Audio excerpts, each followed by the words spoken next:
Poloskis. We're here Greetings. and we're ready to get spoopy. Yeah. Yay. So Yeah. almost like an emergency signal was sent out and Toku came to our rescue and suggested two movies. Since we didn't really have an episode in February, we're going to go two in March. And our first one is a little pair of Toku gems. But before we get into that, introduce yourselves, folks. Hey everybody, it's me, Creepy Colin. Ran out of cool little additions to the nom de plume today. So just saying, hey, what's going on? Keeping it short and simple, and I'll pass it on over. I exist. King? So saith Mitch. So saith all. So Mitch, you suggested Lady Battle Cop. Yes. What is kind of your relationship with that film? Like, when did you see it first? Your, like, initial thoughts? I probably saw it maybe about, I want to say maybe about 5 years ago. I kind of stumbled upon it like when I was doing one of my various research dives into tokusatsu. For those who don't know, tokusatsu is a Japanese word that means special effects, and it refers to a genre of live-action Japanese productions that feature some form of special effects. We mostly associated with usually like suited combat, men in suit monsters. Think Power Rangers, Godzilla, Ultraman, that kind of area. Lady Battle Cop was actually Toei's first live-action tokusatsu V Cinema. V Cinema refers to, I'm guessing here, video cinema. It's kind of like the live-action equivalent of a Japanese OVA. And just kind of found out about it. It takes a lot from one of Toei's major meta series, Metal Heroes. For those in the West, America and Canada specifically, you'll probably remember it. It was adapted into both VR Troopers and then Big Bad Beetleborgs. Yeah, yep. This one in particular, it was actually concurrently released with another Metal Hero series, also ripping off RoboCop, called Jiben. So in the same year, Toei had two productions, both ripping off RoboCop. And it's just a really fun thing. It has some great suit designs by Kita Yamamami. I am probably really mispronouncing that. But he did a lot of stuff. He did the suit designs for Mechanical Violator Hokkaido, and then he later did stuff. Then he later created the Garo series that premiered in the 2000s. And Spike? Yeah. I've never seen the Garo stuff, but visually it's very intriguing to me. Oh yeah. Really, really interesting to look at. I am also not overly familiar with the Metal Heroes across the board. It's just mainly for me, it's Hokkaido and Hokkaido. Yeah. So, Hokkaido and Hokkaido, those were predated the Metal Heroes thing. Sorry for all the info dump, since I just have a lot and I like to share. No. No. That's kind of what we do. Yeah. So, Hokkaido and Hokkaido 01, they were Shotaro Ishinomori creations and productions back in the 1970s. Ishinomori created a lot of various live-action shows, most of them with Toei. Metal Heroes kind of came about from that, and like some other like Ishinomori and Toei productions. Another one that kind of has elements in it is Kodine, which is about two brothers that get sent off in space, and they come back with their minds in robots to protect their young brother who was left behind from a alien invasion. Interesting. Yeah, but Metal Heroes came about in the late 80s after Kamen Rider went off the air, and Toei wanted to have a companion series to their recently successful Super Sentai series. So Metal Hero can be broken up into several eras. The first one was the Space Sheriff era, which started in, I'm going to say 1984, with Space Sheriff Gavin, followed by Shiver, then Shider. Then after that, there were two independents also heavily based off of the Space Sheriff series, Juspin and Spelidin. And then after that, blanking. Oh, and then after that we had Metallider, which was basically a Toei remake of Kikaider. Most people will probably recognize it. It's the footage which they used for the first season for Ryan Steele from VR Troopers. Mm-hmm. And he has the very obvious, like, Kikaider influence red and black design. After that, Metallider didn't do very well. It almost killed Metal Hero.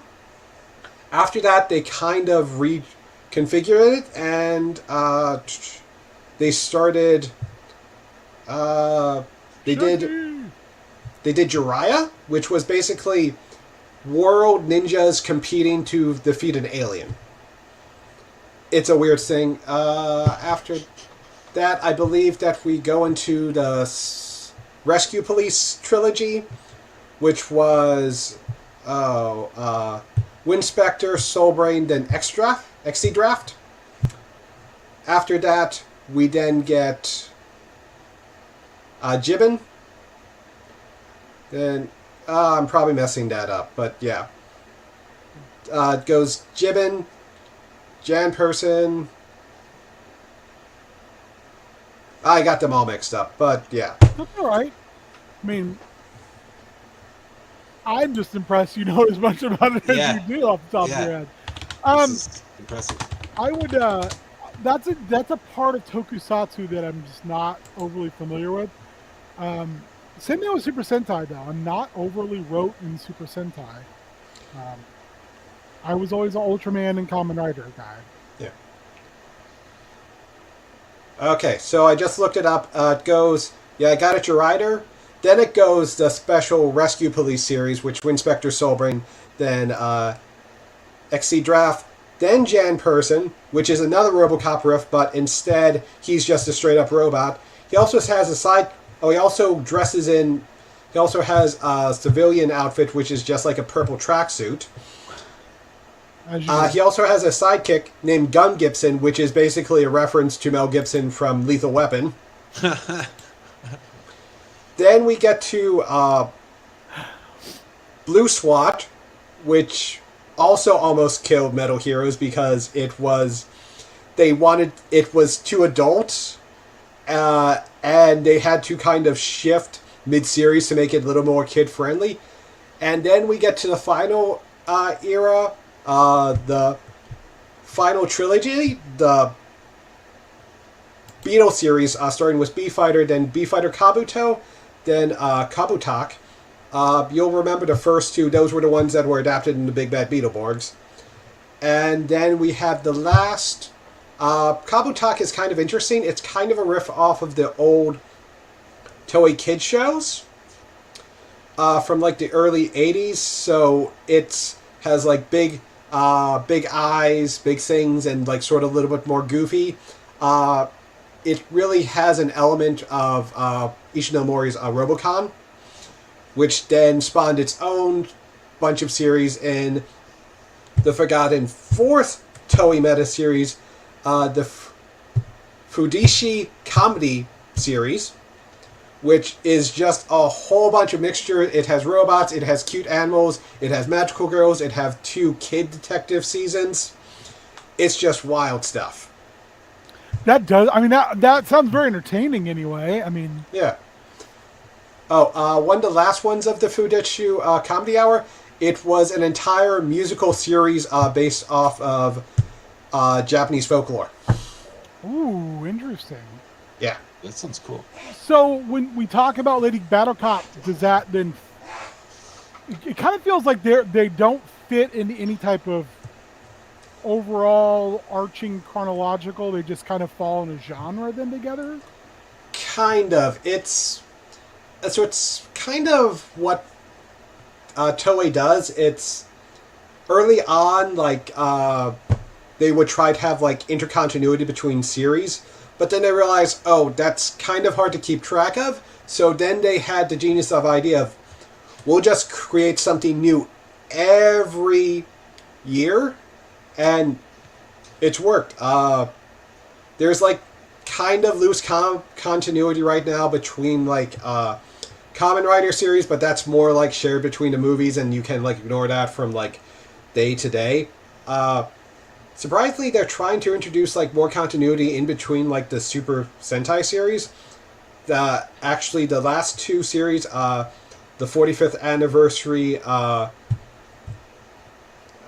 blanking, Kikenger? Zkenger. Zkenger is more, and its follow-up, Don Brothers, are more or less kind of a direct follow-up because they share a super robot, and also there's an alternate, possibly same character in both series, so it's hard to tell. So they're kind of playing that up again.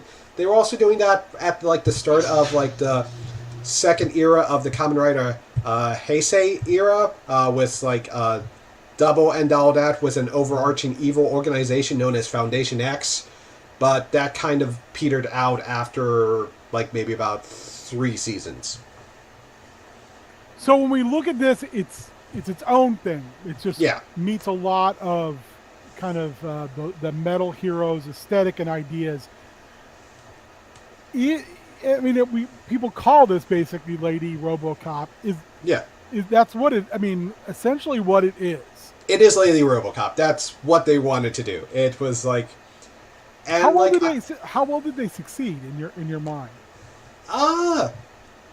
Pretty good. Like the thing about like, they got like the major stories of RoboCop, like the major beats. Like you can actually like sort of like tell like the Phantom Troop. Those were kind of more or less like a rips on like the Kurtwood Smith gang throughout it. And like there were like even like a lot of parallels like where they just like haul off and like shotgun both of them. That, but also like what I will give RoboCop, I think what makes RoboCop last for so long was its direct satire. This one just played it straight. And that's not bad. It's a B movie. It's played it straight, except for we did learn that women are made for tennis. Yes.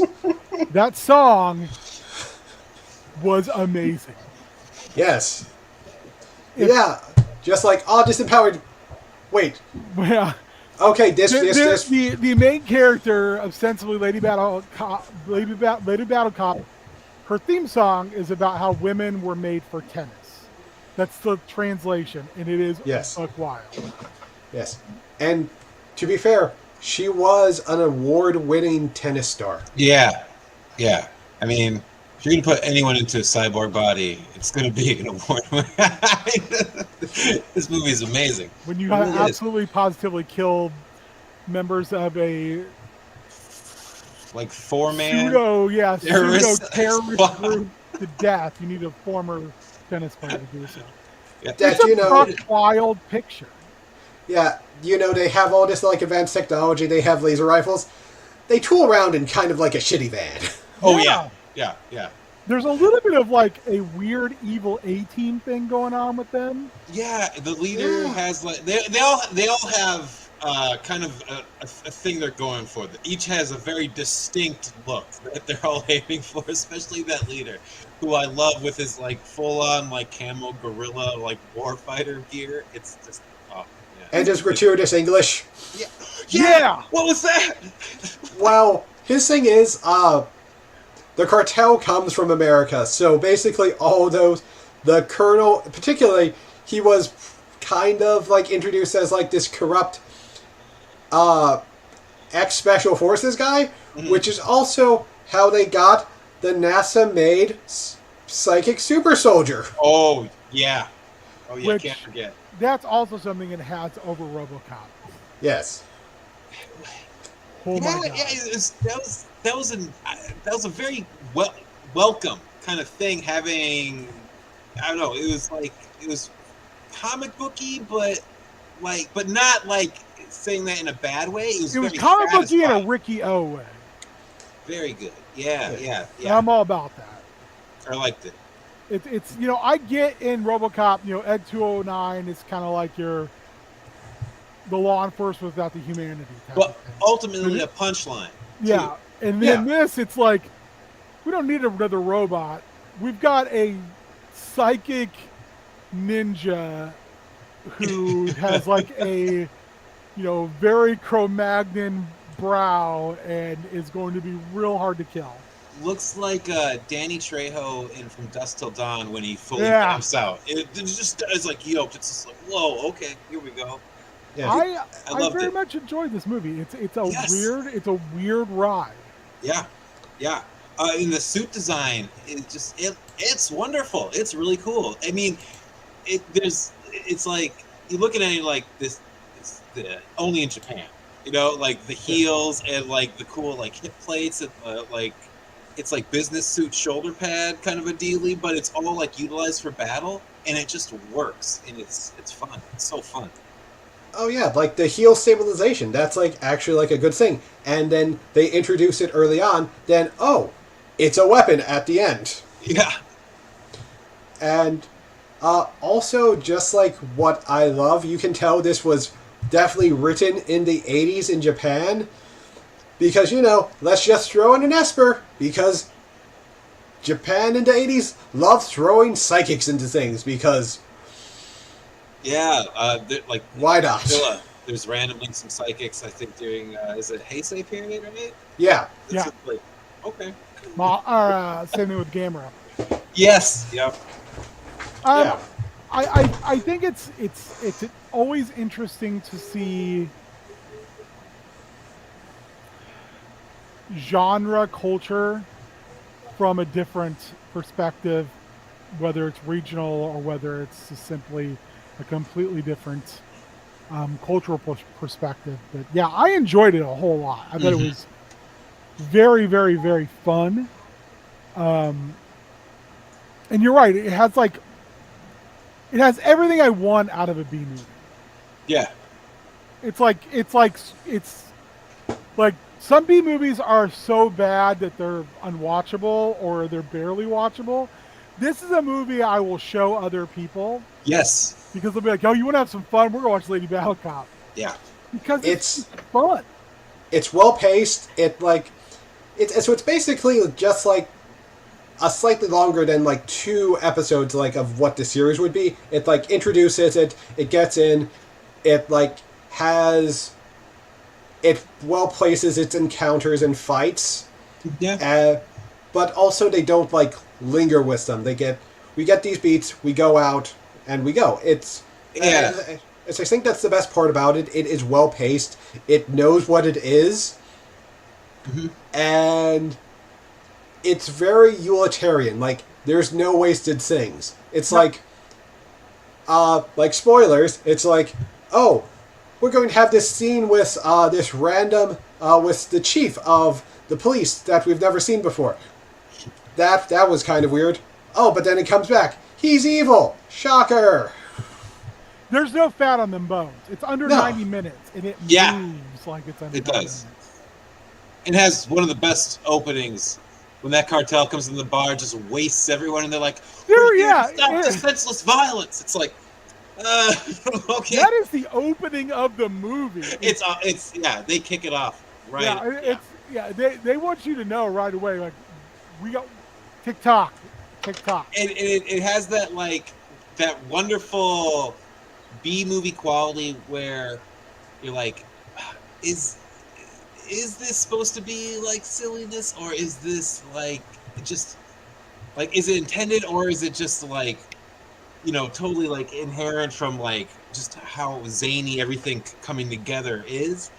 And like, it just toes that line of like, it's kind of like corny in parts, but then there's parts that are so well executed and just attended to with such care that you're like, oh, well, this is not obviously someone just throwing this out there for just nothing. Like there was real thought and attention put to it, and it was such a treat to discover this. It really was. Yeah, it's the best part about. So it's a very good example of like what I feel, especially like Toei's 80 tokusatsu can be. It's and so it has like it doesn't really have to worry about like trying to sell too much like merchandise. The DVD itself was merchandise, so they didn't have to like extend things out too much. Like you can like there's some artifact. Okay, this was definitely aimed at like a more grown-up audience in Japan in the early 90s, which would explain like somewhat the more violence, and then like the random shower scene, which really doesn't do anything. Yeah. But Yeah, But- that- but- In the 80s. yeah, and that's really interesting that you point that out, like how like this really didn't go for the merchandise, because then you think of like a complete satire like RoboCop that skewered that, and then that becomes such a merchandise machine itself. Yeah. Ultimately, really interesting. yeah. It's go ahead. I was just gonna say, I also think special effects wise, it's kind of like a little bit of like a Toku series plus. Yeah, The special effects are a little bit better than that, but they're not like so outrageously flashy that you kind of go, oh, they really, they poured everything into this. Yeah. It's got the same like kind of on a shoestring budget fun feel to it. Yeah, it's got that charm that like you find in like the Godzilla suits and stuff Yes. like that. You know, it's Yeah. just it's yeah. There's value there, but it's not that you're not like whoa like blow like, but you at a diminished level, I guess. Not to take anything away from it, but like. Yeah, it's still it's not your A-level movie, but for what it's doing, they're doing it like Mitch said, like they know what it knows what it is, and it's hitting it on all cylinders. So it has its budget and it knows what to do with its budget. Yeah. Yes. It's like Corman Plus. Yeah. That's a really good way of putting it. Yeah. Excellent. Do you think that that's something that Toku and especially studios like Tohei specialize in? It's like we know where our budget is.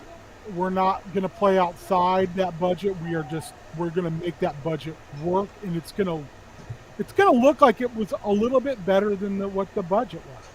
Oh yeah, absolutely. That's one of the reasons that I really like Toei stuff, because they've created this wonderful system of just like this fine-tuned, decades-long machine of just like. Here's the thing you have to remember: Super Sentai's been in continual, constant production since 1979, without a fail. Every year, it's just been thing turned out. Same thing with Kamen Rider. Every year since 1999. New series without fail. It is one of the most well-tuned machines. They would know what it is. They know what to do. They know what to do. One of my favorite things is spot the reuse. So if you end up watching a lot of Toei shows, one of my favorite things is one like reusing props. So in like suit elements, that one's easier. There's like a whole bunch of stuff which you can find online for that, and it's really good. Like, and they get some good mileage out of stuff. They can, like, redo some stuff that it doesn't even look like it's original. My favorite thing is trying to pick out the spots where they film it again and again. That's, if you pay attention now, the warehouse which they fought in when she got shot up, you will see that countless times. Yeah. It will have different things in it. Also, the famed Toei pit. It's true. Like, I remember seeing that in Power Rangers and just, like, constantly seeing it everywhere. Kamen Rider. Yeah. And I assume it has to be somewhere on Toei property because they use the hell out of it. And it is wonderful. And you can tell, so I love, like, the teleportation, basically. Like, oh, we need an explosion. We're not going to do it here. Let's go to the pit real quick. Do it from, like, a small angle, and then and then jump back. Yeah. We were just talking about that with Hammer last Yes. time we were on. Hammer was notorious for that as well. They said, I can't remember, it was Terrence Fisher who talked about, like, going to the heads of the studio and saying, I want to do something on location. And they said, that's great, as long as you can walk from the office to there. Yeah. And their office was just in a big mansion. That's where they shot all those movies. They just constantly retooled this area. You see that same, like, kind of like sweeping staircase, and so it's incredible. Yeah. And they said it's because it looked great. Oh, it does. Yeah. And they could use it over and over and over again. They just had to dress it up a little differently. Wait, so is David Dakota basically the American Hammer Studios now? The American Hammer Studios is probably the current version of Hammer Studios, who occasionally put out interesting things, but Oh yeah. they're never ever going to be what they were. So let's flip the script then. Let's talk about a movie that I was all like, we should watch. If we're to watch this, we should watch this. Yeah. And you warned me. You were like, you sure? And I remember it being so much better than it was. We watched Shin Kamen Rider Prologue. Not to be confused with Shin Kamen Rider, which is coming out. Which is what I wished I had watched. I'm just gonna say that. What, you don't like Grasshopper Baby? Oh, we'll get to that. I think what I remember most about this is the transformations and just like how it was like, because Kamen Rider has a definitive body horror element to it. Yeah. Oh yeah. But they were like, here is basically us doing a Cronenbergian riff on that. I love the look of this Kamen Rider. The look is great, and the transformation is great. The movie is a fucking mess. Yeah. It's nigh impregnable. Yeah, that's 90s Ishinomori for you. You probably haven't watched them, but two follow-up 90s trilogy movies, Zoe and Jay, also take liberties. I mean, it's like I get what they were going for, but the random spoiler alert for a movie that was made in like '92. The fact that she was in on it the whole time, and then also was kind of like, believe in me, Shin. It was just like, are you so like down to get it on with Shin because you're experimenting on him? Or I didn't really get like her fixation on him. And then it kind of came off like they only slept together once, and she got pregnant from that and immediately pooped out Cicada Baby. And that shit was bonkers. I loved that. Again, you can tell it was written in the 80s because, psychic. Yeah. Psychic, floating, half baby, half grasshopper. And also, my favorite thing is when he's carrying her body towards the end of the movie, and he looks up as he's walking through the sewer, and there is the vision of his half-insect child in the womb floating in this cosmic light, and he just gives it the, I got, like, just the head nod, just the bro nod of, like, I got you, baby. And I was like, is she dead? Is the child just gestating inside of her dead body? What is happening? I was very confused. I'm just gonna, Plus, one of the worst bad guys. The bad guy was just boring looking. I as a Power Rangers fan, I gotta say I like the design a lot. It was, I don't I'm know. just used to, especially with, um, yeah. This is for everyone. That's I loved it. that. Yeah. Oh, That was my favorite. That might have been beyond the transformations. That might have been my favorite part of the movie. yeah. This creepy insect fetus. Oh, yeah. So technically, in like follow-up materials, they do give the baby a name. What? It's also Shin, but with 2 eyes. Ooh. So I think like my only thought about how that could have worked is if this prologue was for us then to later on, like if this would have taken off, to follow the child. I think that was probably the point, but By the way, eat your heart out, Grogu. yeah. Oh. Yeah. Well, Shin will eat the heart out of Grogu. He'll try. Yeah. Yeah. From what I understand, like, it wasn't received too well in Japan. No, it was Yeah. disliked. Yeah. Why do you think it had hit a nerve in a negative way? Well, because, let's be honest, it was trying to be too different. It was, Shotaro Ishinomori always, like, struggled with being recognized primarily for his, like, tokusatsu output. Because you have to remember, he mainly saw himself as a manga creator. He actually is one of the most prolific comic creators in the history of the world. Yeah, he's basically like the Japanese Jack Kirby. Oh, he eclipsed Jack Kirby. He currently still has Whoa. Don't start. in output. You can, yeah. Alright. Quantity over quality, we can have Whoa. that debate. No, I'm sorry. I'll die on the Kirby hill. I love Jack Kirby. He's the king. He's the Yeah. king.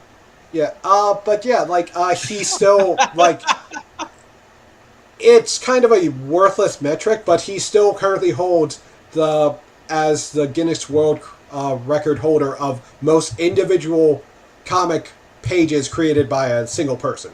Yeah, it's nuts. I am currently planning on buying some of his Kamen Rider collections because they're a little pricey, but not terrible for as much as you're Yeah. getting.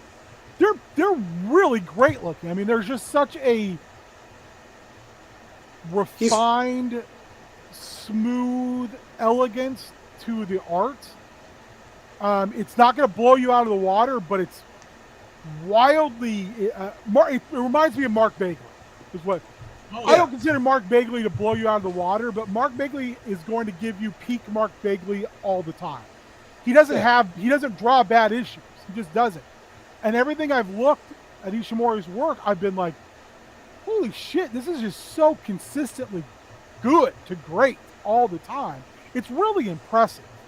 Well, it kind of makes sense because he was one of the most famous, like, assistants for Tezuka. Oh, yeah. I'd forgotten about that. Yeah. Also, oddly enough, he also has his own famous assistant that went on to do a lot. Go Nagai. Not as familiar with. Mazinger. Oh, yeah. Oh, really? Okay. Mazinger Z? Yeah. Yeah, Getarobo, Aldos. Yeah. but now Getarobo, he doesn't really claim that, but yeah, Really? because, yeah, weird tangent, his friend, I forget, came up with, like, the concept for it, and, like, did all the planning and, like, wrote it, but, then he came along and, like, helped draw it and, like, put his name on it so it could get published and made into the anime, but the guy himself never really takes credit for it and always gives it to his friend. Oh. You hear that, people? You hear that? That's solid. Yeah. So when you look at this as someone who is pretty rote in Kamen Rider, where does this fall as far as, is this the worst? I don't consider it the worst since it What's the worst then? That's a hard statement because I can find value in like most of like the Kamen Rider stuff, which Okay, then let me change my tactic here. yeah. What's the one you don't feel the need to return to? Or recommend. I mean, recommend. I would recommend just about any Kamen Rider because I enjoy it, even this. But like, what's the one where you're like, I don't really need to watch. If I have my druthers, this is the one I wouldn't really want to care to rewatch. I watched it. It was what it was.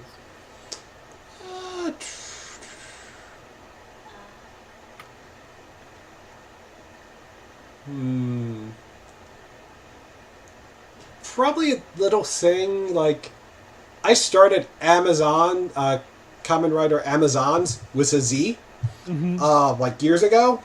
Haven't really got the impetus to finish it because, again, I think it falls into probably like this Shin trap of just like, let's do a little bit too much and like let's like focus on like the violence and all that and sort of leaps in logic. Again, even that.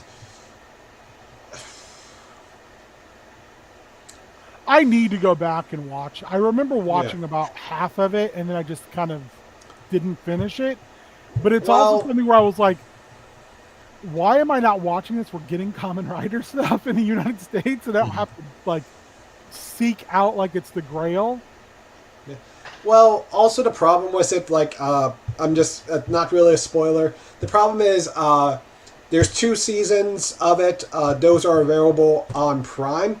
The problem is there's also a movie which finishes off the story, which is not on Prime and has not been released in America yet. Oh, does the series end on like enough of a cliffhanger or anything that you'd want the movie? I haven't looked at that, but it like kind of finishes out. It kind of ends in medias res, so it has a conclusion, but it doesn't wrap anything up. It's just like, yeah, this can be an end, but it's not as satisfying. Yeah, okay. I'll have to go back to that because I do agree it did have a little bit more of kind of that horror bend, I guess, with the gore and everything involved in it. Like almost like action horror, kind of Resident Evil style action horror. It's not it's somewhat body horror, but it's more just like, it's like, they're like rage zombies. Yeah. It's a good way of putting it. Also, I hear some bad things, sadly, about, like, Black Sun, which I also need to finish. Again, like... I've heard real bad things about Black Sun, but that makes me want to watch it even more. Yeah. So, there's that. I don't think I will have need to rewatch Decade. Because that's one of my favorites! Decade's fine, but it makes no goddamn sense, since they have no idea what the goddamn plot is. It's that the main character is the bad guy and doesn't know it until the end. Yes. But you figure that out early on, but they don't. Yeah. He does. And the problem is, like, they had, like, probably like this really tight, like, 10 episodes plot. But then they had to expand it out to 24 episodes. Yeah, I've been listening. I'm almost finished with a 4-part miniseries podcast with John Hodgman called Be Potting You, which is about the prisoner. Ooh. And they talked about how, like, the prisoner, he wrote that to be like 9 episodes, 7 to 9 episodes. And then BBC, Channel 4, or Channel 1, whatever it is over there, was like, yeah, but we need 26 to sell it to ABC. And he's like, I can give you 23. And then they made him redo the ending. And he had to basically like rewrite and reshoot the ending into 2 parts. And even when they aired it, they literally aired it out of order. The second episode in the series is not chronologically the second episode. But they felt like this is the most prisoner of the prisoner episodes is the second, which is the plot is almost the same as the first episode. So it's real weird. And they were talking about how like interference and forcing stories that are better off in kind of short, get in, tell their story, and they get out, they're more efficient, can be fucked up because of money. Yeah. Yeah. But I mean, kind of an interesting thing. I do agree with that. I think if Decade was 10 to 12 episodes, it might be in the running as one of the best all-time Kamen Rider series. It gets very meandering, though, when they've got to fill all that time. The two series which I've never really cared about watching, though, and, like, when I was actually going through, I completely forget about Ghost. Ghost, and I don't hear good things about Wizard, either. Wizard only interests me because it's called Wizard. Ghost, I'm kind of like... Because Wizard's the one where it's like spells and stuff like that. It's like a... They have the magic rings. Yeah, the magic rings, which I'm kind of like, that's kind of interesting. Yeah. I don't know. But this isn't. This does not fall into your. It falls into your bottom, but it doesn't fall into the bottom. Like, for me, like, I really don't, like, rate things like that. Like, I watch it. I rarely rewatch a lot of things. I've watched it once. That's good enough. Do I hate that I watched it? No. Could it have been better? Yes, that can be said for most things. But, like, I appreciated what it was trying to do. It was trying to, as Ishinomori said, he was trying to make a Kamen Rider for the kids that were now grown up. And Fair. it was, like, kind of like some ideas which he had, like, tooling around for a while. Like, there's some, like, fun behind-the-scenes stuff, like, you can find out about. Originally, it was supposed to be called Kamen Rider Gaia, and that, and it was going to have, like, a more traditional design, but then he was like, no, let's go more horror, let's, like, go... Do you think that the Guyver movie had any influence on that? I wanted to bring that up. Don't think so. I think, when was Guyver released? I think Guyver was 91. after. It was a year before. I don't... Might have had a little. Again, like, Guyver itself kind of feels like a Kamen Rider series. It does. It definitely does. Especially like how that comes together, the armor and everything. For sure. Yeah. I always kind of thought, like, Guyver kind of takes it to that more body horror, like, overt, less psychological, I guess, and more just like, look at this guy who's got a fucked up thing inside of his body. And I feel like Shin Kamen Rider Prologue does the same thing. It kind of goes now, rather than the whole kind of one of the underlying themes I love about Kamen Rider is I look like a person, but I have the knowledge I'm no longer a person. Yeah. I'm a thing, and there's a lot of, like, self-loathing that goes on in Kamen Rider, which is kind of weird, I think, and a neat, like, juxtaposition with something like Spider-Man, where, you know, Peter Parker gets wonderful, cool powers, and it's like, I'm not upset that I have powers, I'm upset that it makes my life more complicated than it already was. Whereas in, like, Kamen Rider, it's a little more of a philosophical, am I still even a person?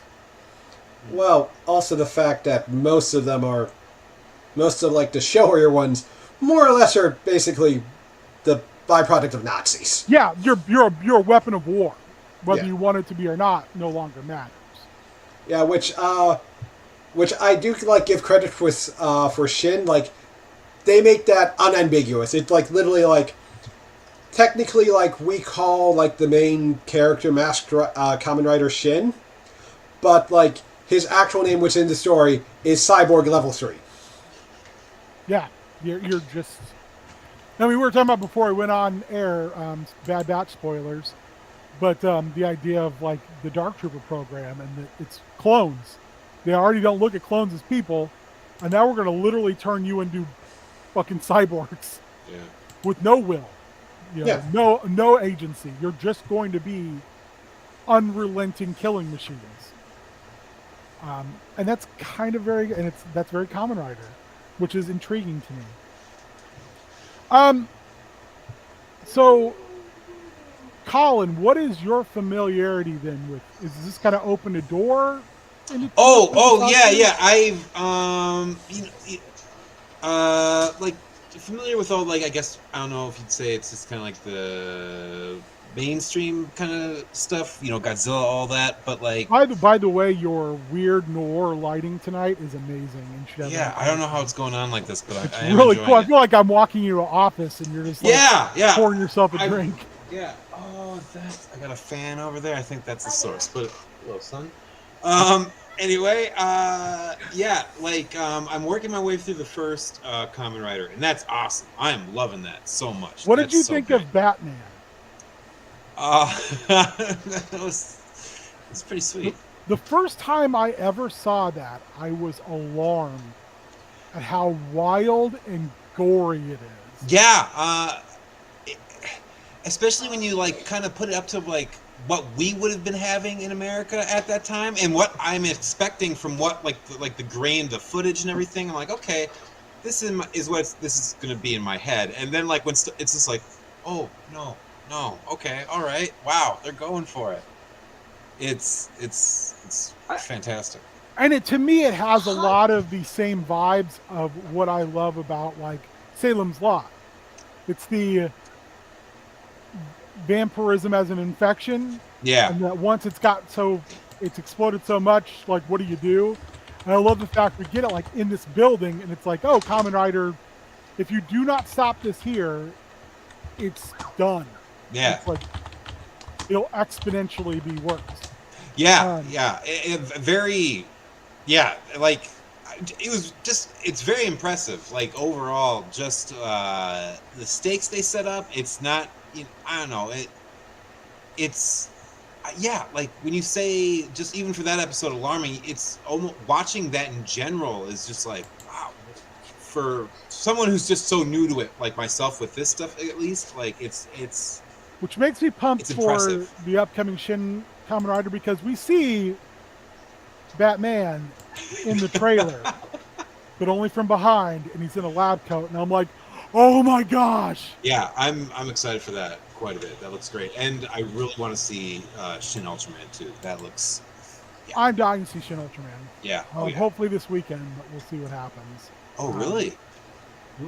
I got a guy. What? His name is Casual. Casual Bob. Very. This is like a minor thing, which like when you pointed out, like it's fun to watch. In most Kamen Rider series, the first villain will always either be spider themed or bat themed. Yep. Oh really? Yeah. Because Spider is the first and Bat's the second in the original. Yeah. I was thinking anything. Very good. Yeah. Very good. So we haven't really talked about like the like gruesome like enemy cyborg in this one. But he's kind of spider based. Like they toned it down in like some of the redesigns, but you can still like see some like the remnants and like in his like arm, like it kind of like has like spider like designs in there. And Yeah. so when that's one thing which I will say. I really do like this design of Cyborg Level 2, and also the effects, especially when basically just rips out the spine. Yeah. That is awesome. Yes. Yeah. And you're like, that is one of that again. This movie frustrates me because there's so many things I do enjoy about it. There really but is. there's I know, so yeah. much just like dead space in it. Yeah. It's like, what happened to Yuki, his friend? Like, he just like disappeared, like when he said, "I'm a monster." And then he went up to you have to comfort him. I am leaving. I am not coming back. And then Yuki was like, yeah, he is a monster. Fuck off. I'm out. Yeah. And then they have sex in the pool. That whole thing is weird. That whole thing with it just felt like this is our way to be more adult. Is you're gonna see some nudity, male and female, and then they're just gonna have this. Shin is so just detached from her in general. Like there is no chemistry or anything there. She is like bizarrely pleading for his affection constantly, and he seems like he can't be bothered. Yeah. Well, because she doesn't have the magic grasshopper telepathy, which is the only way he can connect to any living creature now. Yeah, I mean, he just has to put his grasshopper baby inside of her. Yeah. So it's weird. Yeah. That's the thing is there's such an interesting thing there that is just like buried under mediocrity, for lack of a better term. This would have worked better if they like had the opportunity of this not the prologue not to be the only thing. Yeah, I would like- agree with that. Yeah, there's the because building like blocks for something greater. It's just that the story doesn't service them too well, and it's just like, oh yeah. it's like the whole CIA thing was kind of just like dropped. Like, oh, like this helicopter is just going to come out and like kill the CIA lady, and just like, okay, that plot resolved. And also, See, I thought we were gonna get Shin and her were moving towards something. I felt like there was chemistry there, and then I was like, oh, you just killed her. Okay, whatever. yeah. Also, I don't know if his father died or not. I think he died in the helicopter crash, but they never like really. Like I assume. Oh, also if you notice, again, Toei reuse, the exploding building is the same exploding building from Lady Battle Cop. Yeah. It's exact. Yeah.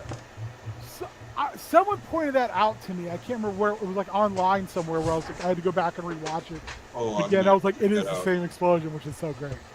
Well, hey, they made that whole set explode for Lady Battle Cop. They're going to use it. Oh. It's the trauma car flip. Yeah. Hey, explosions ain't cheap. Yeah. Oh yeah. No, Good enough explosions for Lady are Battle cheap. Cop, good enough for shit. Goblin. Blowing up a model is not cheap. Because Me it's kind of looking at these two. What are some other good tokusatsu flicks that kind of dip their toes into horror? The Gar one's definitely that one's definitely more straight up horror themed. A lot of like as you said, like Kamen Rider, like throughout, like there's always like a horror element. For the kind of like Heisei era, like some of the bigger ones, Hibiki definitely. Hibiki's probably the closest to like Shin. Like they're kind of organics, but it's like more supernatural, and they fight monsters and all that. Kiva has some horror things downplayed a bit, but you know, since it's all vampires and all that. But yeah, there's like a lot of like there's horror elements throughout Kamen Rider, since it's, as you pointed out, it is a horrific thing. It's about loss of agency and all that, and basically, in the fandom, like there's a thing called Cross of Fire, which is basically the idea of the villain creates their own tool for their destruction. Basically, they're equal but opposite forces. Like, pretty much in most Kamen Rider series, like, the evil organization, they create something, but then due to the innate humanity of the individual that they choose, which makes them the prime subject for it, it ultimately leads to their own destruction. Like in Kamen Rider, you have Shocker, B3 Gel Shocker, X God. That's Government of Darkness. Kamen Rider doesn't straight up kill God. Not in this one. Some other ones, it's kind of nebulous. Yeah, I was going to say, isn't that pretty nebulous elsewhere? Yeah. I do think that's an interesting thing, too, because it's heroism through reaction, rather than pro-action, where I think like more Western styled shonen or superhero stuff, it's usually on the shoes on the other foot. The hero exists, so then the villain has to exist, and then there's that dynamic. Like I always look at like Spider-Man, Batman, the Flash, those heroes who have very interesting rogues galleries. And it's because the hero exists that we get all these villains. As like it's flipped on its head in kind of tokusatsu.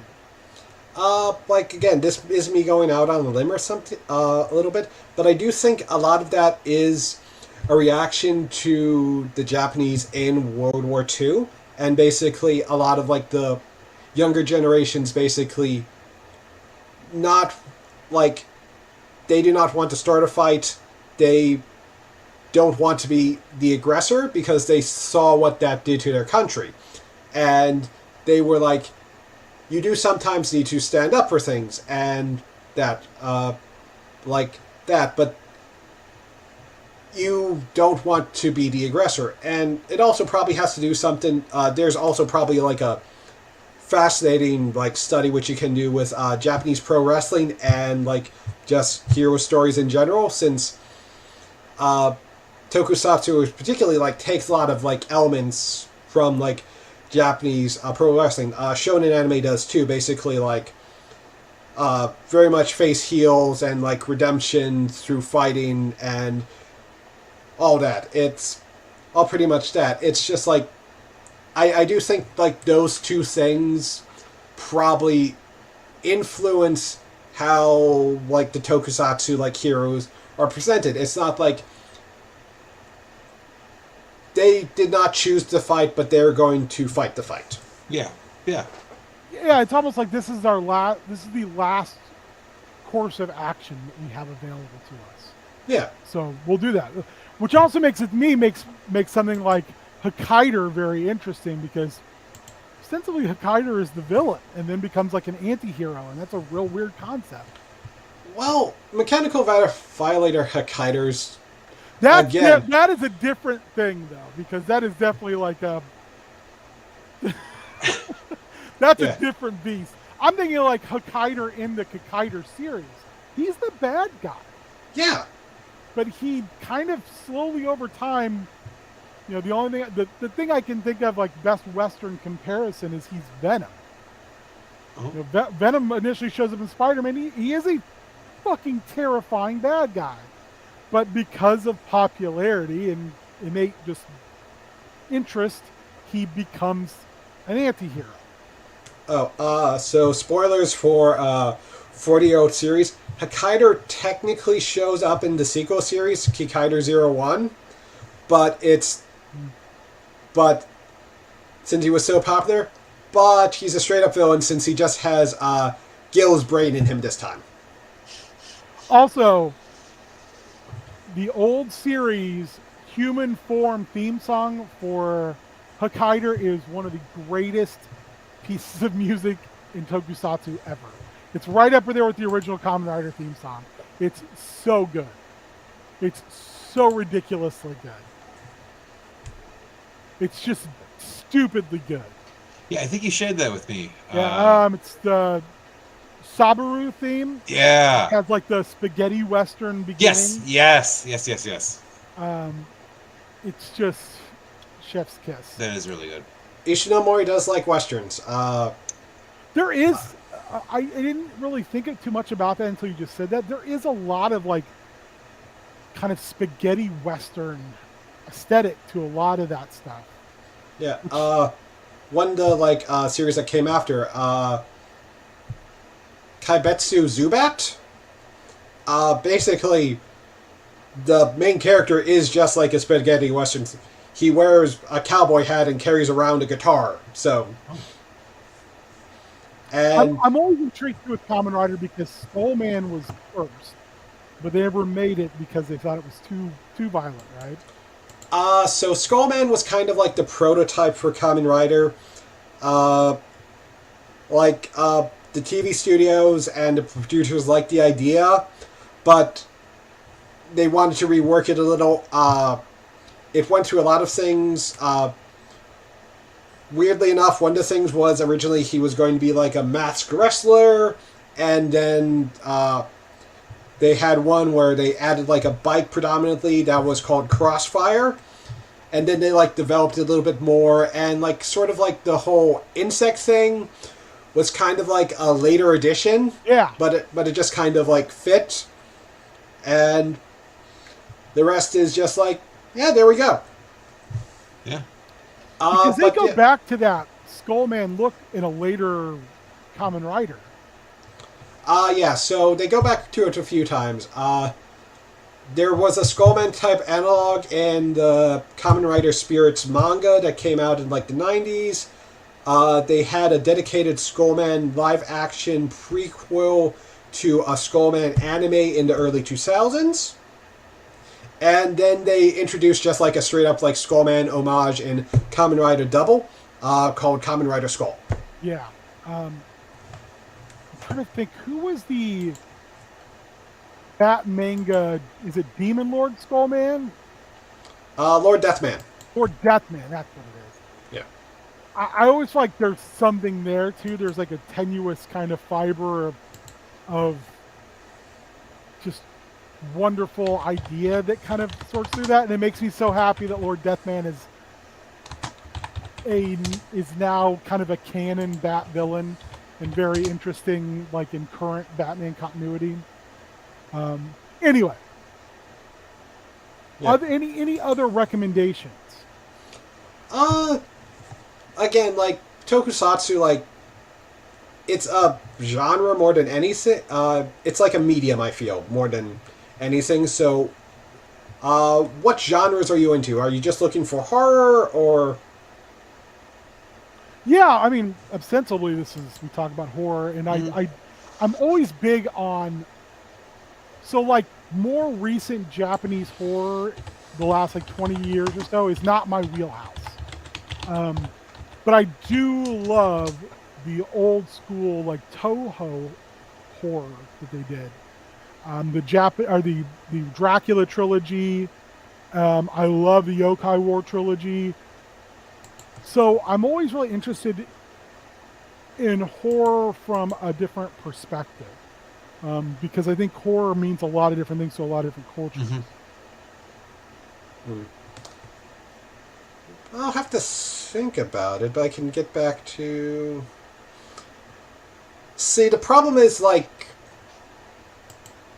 since J-horror itself kind of has, like, split off onto its own thing, there's not, like, a lot of crossover anymore. So it's... You can get some stuff. There's probably some good independent stuff out there, like... Tokyo Gore Police would probably be considered horror tokusatsu. Yeah, I didn't talk about that, but yeah, that would fall into that category. Like Demon City, things like that. Yeah. For like a Western one, I think Psycho Gorman would probably count. Oh, Psycho Gorman was super fun. Oh, I love that movie. Yeah. I would even like consider like Turbo Kid, like sort of Turbo comedy. Kid, yeah, that would fall into horror. that category too. There's a weird like 80s feel, I think, that sticks with tokusatsu in that kind of hyper-violent fashion, that I really feel like kind of scratches a certain horror itch, which almost feels like it falls like in a parallel line to like current analog horror, but analog horror being far more like almost liminal, like kind of lost space, as opposed to something like Turbo Kid, which is definitely more in that kind of overt tokusatsu. Well, same as Psycho Gorman. Mm-hmm. It's not straight up horror, but the Zyram films from the 90s also kind of have like a horror event. You're probably more familiar with the anime prequel, Aria. No, it's not even the If I show you like a picture of it, you'll My brain recognize it yes, from the heyday of Sci-Fi Channel. Hold on. Oh, maybe.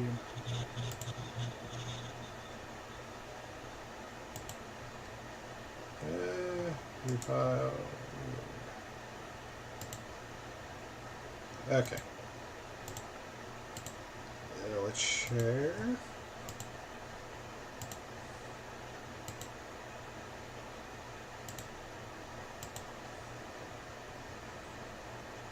Okay, yes. Yeah. Yeah. That was actually a prequel to a series of 2 Japanese live-action movies which never got released in America at the time. It's fair. With costume designs also by Kita Yamina, who also did it for Lady Battle Cop. Yeah, you can see like kind of the bulky, rounded, like I'm trying to think the best way to kind of describe it. It's got a very streamlined but kind of bulky look to it, like functional. Yeah.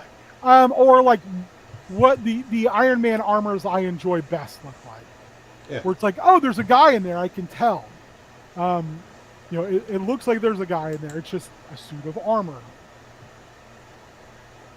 So, Colin, Yeah. we're going to Bandland Oh, when are we doing that? this month. I'm you down prepared? for it. Yes. Charles Band. I'll finish reading his autobiography then.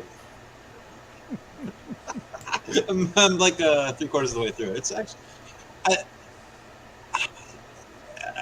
he's an interesting guy. I wish he's He a is little an interesting more dude. pro-union maybe on a few things, and whatever. We can get around that. He's If an he was interesting pro-union, he couldn't make those cheap-ass true. movies. Oh yeah, that's true. Yeah, no, he would not have been able to make COVID zombies in like 48 hours, but he did it. Charles, just because you can doesn't mean you should. Doesn't mean you should. That's true.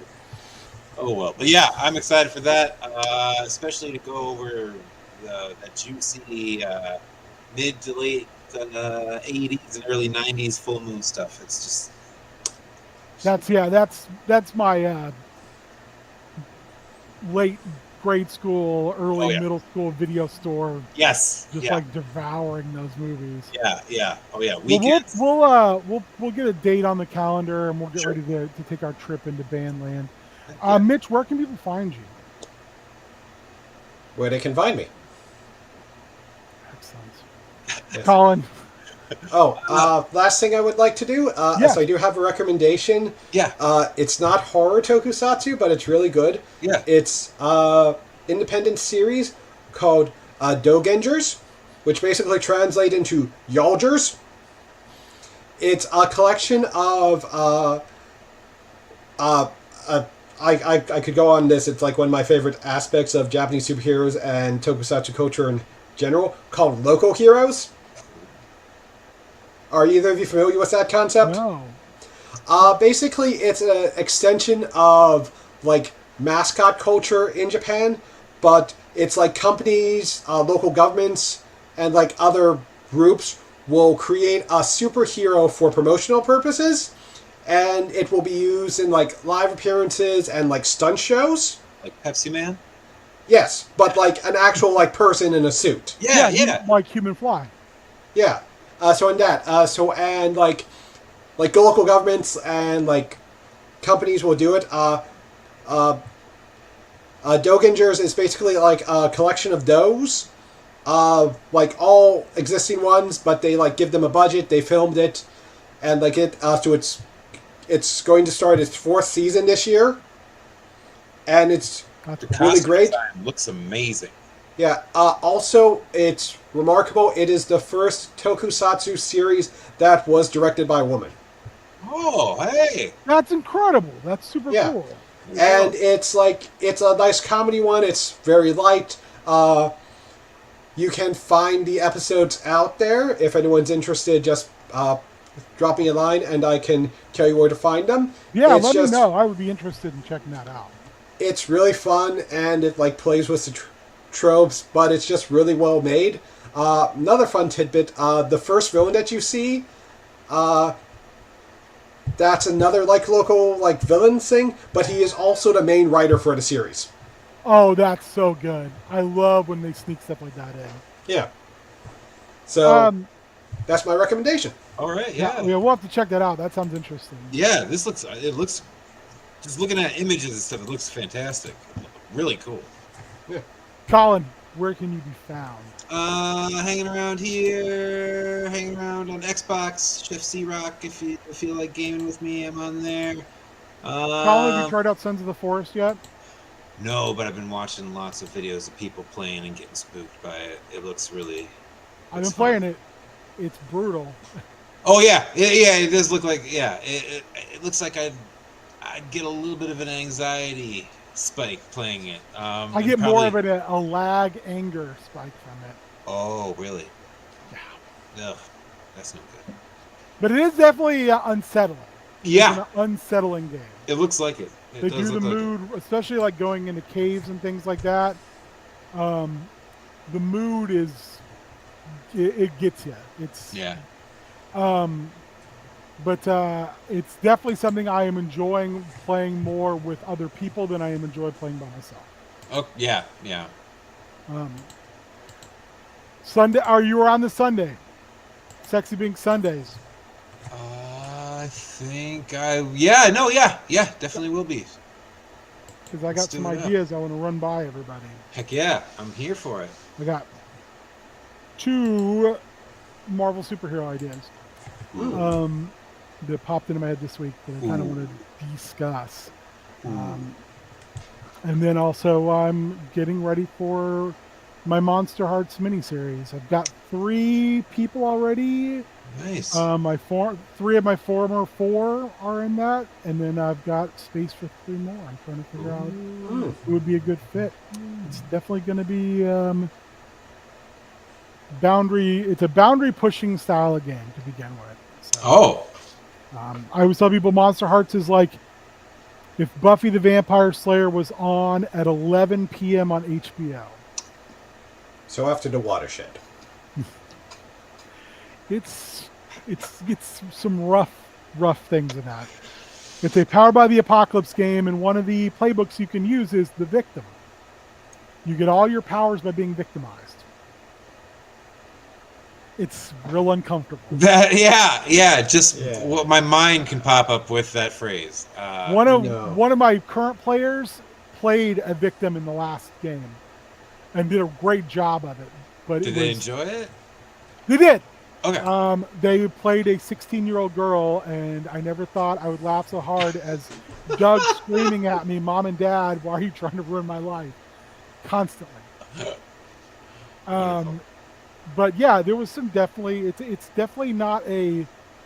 It's not a heroic game. It is a horror game. It is kind of a very True Blood by high school, even. I would go that far. With less vampires. It's just straight up more horror. Yeah. Although, that's the whole thing. So it's just high school then? Yeah, except for the players can ostensibly play like supernatural beings. Like, the witch, the werewolf, the vampire. Oh, so it's a different kind of high school monsters. Yes. Although there is one that is basically just a mean girl who's like, I think they're called the Hive. They control people by like pheromones. So they just kind of have a squad of other bullies. And I did also have a player who played that last time, and it was real disturbing how they used it. That's awesome. That sounds really good. I'm really interested, yeah.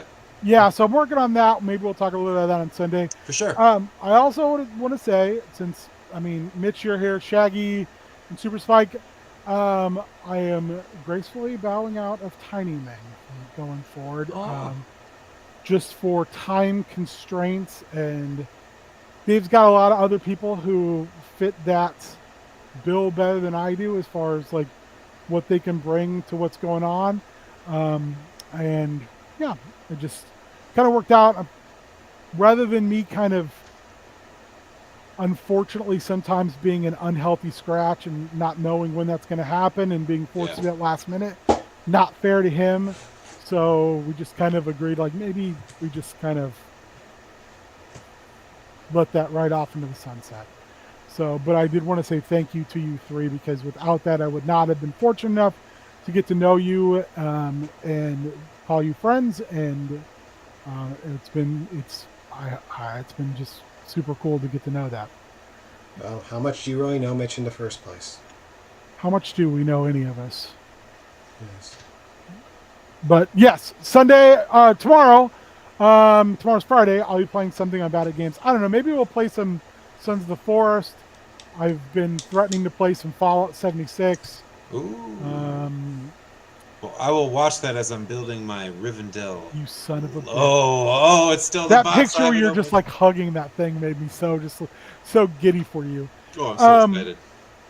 But yeah, I'll play something tomorrow, and then Sunday we'll do a Yeah. little DNO. Heck We'll yeah. do a little. I want to run a Marvel game loosely tied into the Prisoner.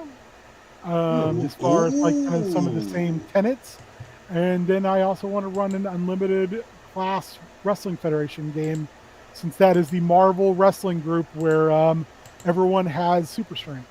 I like it. It's one of my favorite aspects of the Marvel universe. So I want to run a game utilizing that as a utilizing some of one of the superhero games and some of Worldwide Wrestling, since they're both powered by the Apocalypse. So anyway, thank you guys for all tuning in and listening to us chit chat about two very, very, very interesting movies. Mitch, we really appreciate the Yeah. recommendations.